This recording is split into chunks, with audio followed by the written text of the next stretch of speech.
So, ngayon po ay magdi-discuss tayo or magbibigay ako ng tips sa inyo kung ano yung mga dapat natin gawin sa unang araw hanggang sa isang linggo ng ating mga inahin matapos at silang pa-EI or pabarakuhan.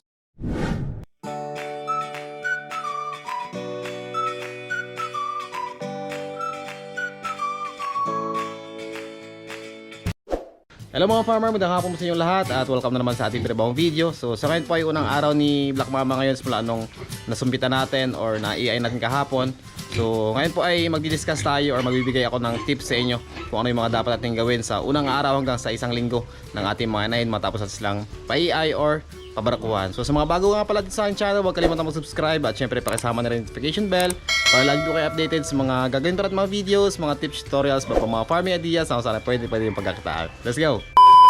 So eto na mga farmers, si Black Mama ngayon, no? So kahapon nga ay na-EI natin siya or nasumpitan at nag-pull up na rin tayo kagabi ng ating semen na binili, no? So second dose nun ay tinurok na natin sa kanya para makasigurado tayo.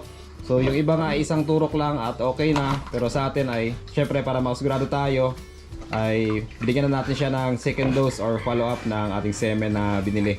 So mayroong nag-comment sa ating mga farmer na sobrang payat daw ni Black Mama, no? Actually sana hindi natin siya ipabulog, no, or pasumpitan. Kaya lang ay yun nga yung sabi ko nung nakaraan sa ating update sa kanya na halos 3 araw na po siya na hindi kumakain. Yun pala ay naglalandi siya. So sana ay palalampasin natin at i-condition natin siya ng mabuti. Yun, so nabahala na tayo mga farmer at yun, pinilit na lang natin at sinugan na lang natin na ipa-EI siya. So una natin gagawin ngayon mga farmer ay pakakainin natin siya at i-discuss ko rin sa inyo kung gaano karami yung ating bibigyan na pagkain sa kanya sa unang araw hanggang sa isang linggo ng ating mga inahin matapos na mabulugan. Okay? So dito mga farmer, meron tayo ditong pagkain na prepare para kay Black Mama, no? So ito po ay 1/4 kilo ng feeds na gestating. Ayan, so sa isang araw kasi mga farmer, sa unang araw ng ating mga alaga, yung pinapakain natin sa kanya ay kalahating kilo lamang. So 2 beses magpakain sa kanya. So 1/4 kilo yung ating bibigay sa kanya sa bawat pakain niya. Maglalagay pa rin tayo mga farmer ng ating King's Vita Plus, no, na animal feed supplement para sa ganun ay masigurado natin na maging maayos yung kanyang kondisyon at syempre maging maayos yung kanyang kalagayan, lalong-lalo na sa kanyang pagbubuntis. Okay, so dito naman sa ating mga inahin na bagong bulog or buntis na, so yung binibigay lang natin sa ating mga inahin ay 2 teaspoon sa loob ng isang araw. So ito po ay 1 teaspoon, no? So estimated 1 teaspoon.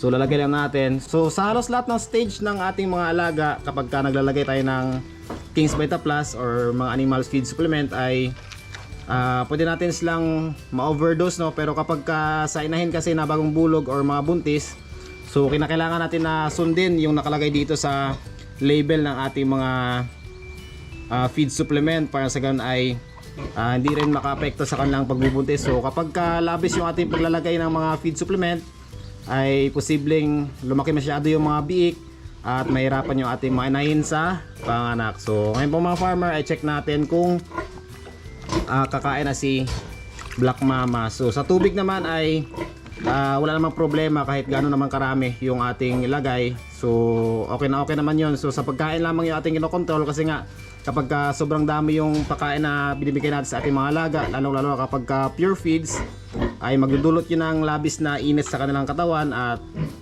merong posibilidad na mamatay yung mga similya na ating in-inseminate sa kanya. Okay, so nung nakaraan niya mga farmer ay di talaga siya kumakain, no? Pero ngayon kung makikita natin, yan, so unang araw pa lang matapos na siyang pabulugan or nasumpitan, ay ayan, kumakain na po siya. So dati talaga nung hindi pa natin siya nasumpitan, kahit na pure feeds yan, kahit na pagkain na pang biik ay di niya talaga kinakain, kaya nabahala na tayo baka ano pa yung mangyari sa kanya. So di na natin pinalagpas at pinasumpitan na natin. Yan, so tira natin kung maubos niya. So doon naman sa mga hindi talaga kumakain ng mga pagkain natin binibigay, lalong kapag feeds, so pwede tayo magbigay ng mga talbos ng kangkong, talbos ng kamote. Yan, so bigay muna natin kung ano yung gusto niyang kainin. At kapag bumalik na yung gana niyang kumain ay yun, unti-unti rin nating ibabalik yung ating binibigay na normal feeding sa kanya. So sa pagpapakain din ng ating mga inahin na bagong bulog or bagong AI, so kinakailangan mayroon tayong sinusunod na schedule or oras ng pagpapakain sa kanila. So for example, dalawang beses tayo magpakain sa kanila. So is either 6 AM ng umaga yung first na pakain, tapos yung second na pakain naman ay 5 to 6 din ng gabi. So yun mga farmer yung dapat nating sundin, or kahit na tatlong beses man yan. So 6 AM, 12 noon hanggang sa 6 PM. So dapat yun talaga yung ating oras na susundin na pakain sa kanila, kasi nga kapag binago po natin yan ay aasa po yan sila dun sa ating regular na oras na binibigyan natin sila ng pagkain. So kapag hindi natin nasunod yon ay maaring mag-iingay po yan sila at sasampa-sampayan sila dito sa ating mga kulungan. At yun pa yung isa sa mga dahilan kung bakit nakukuran yung ating mga inahin, na-stress sila.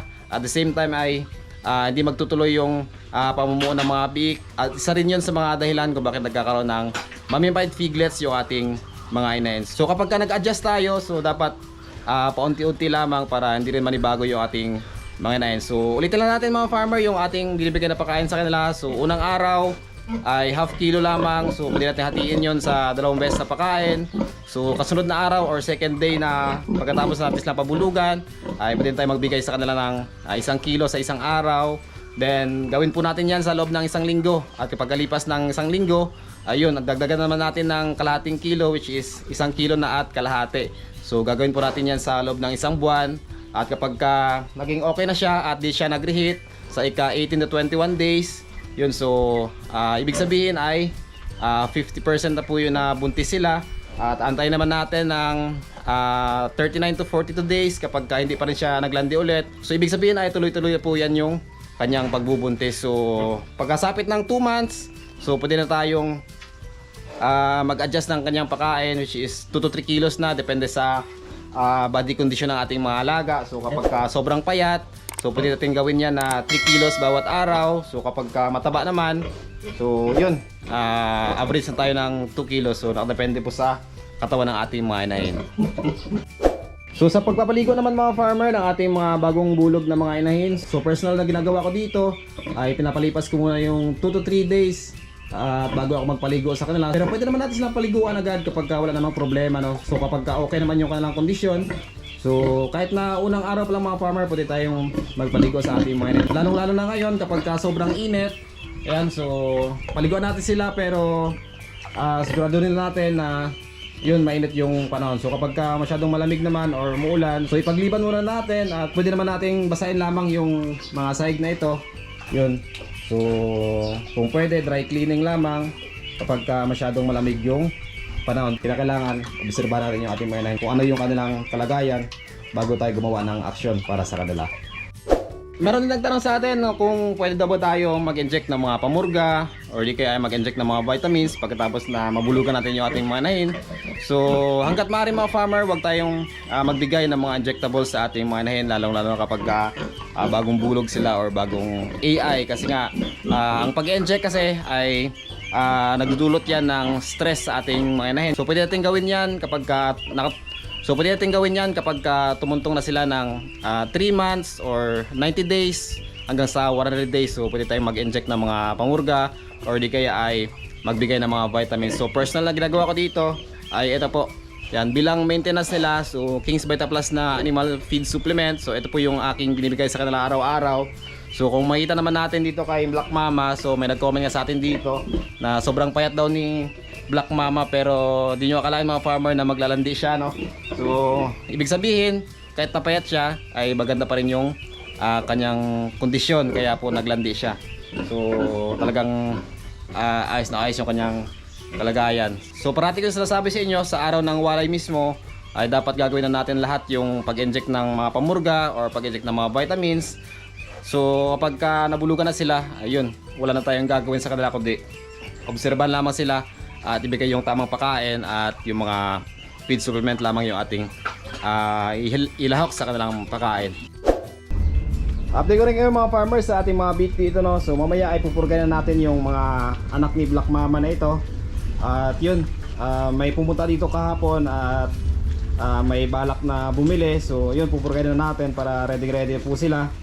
So medyo late na ito mga farmer dahil sa 5 days dapat simula nung naiwalay na sila ay nakapagpurga na tayo at nakapag-inject ng mga vitamins. Kaya lang ngayon nasa 8 days na po sila simula nung naiwalay natin, pero okay din naman yan.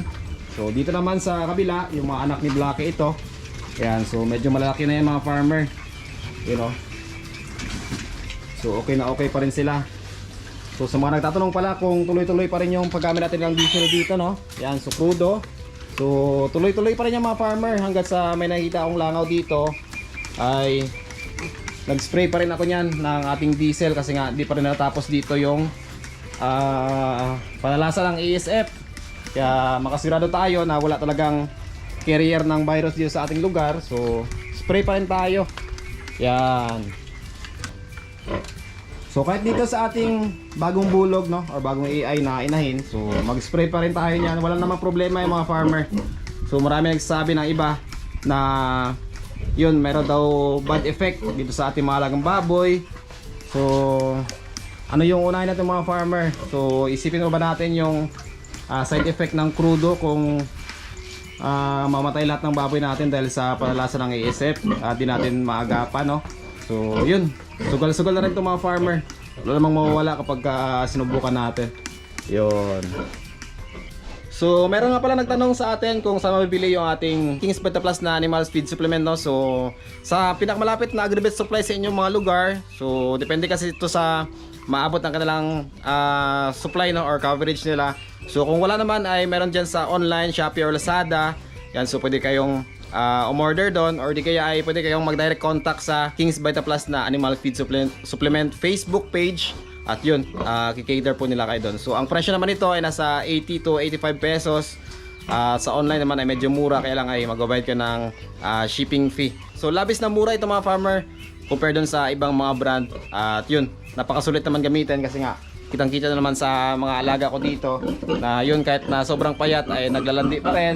At kahit doon sa ating mga ibang mga alaga ay yun, napaka-effective talaga ng King's Beta Plus na animal feed supplement. So yun lang mga farmer yung ating update ngayon sa ating bagong bulog na inay, no, at mga tips na ating binigay. So disclaimer lamang tayo.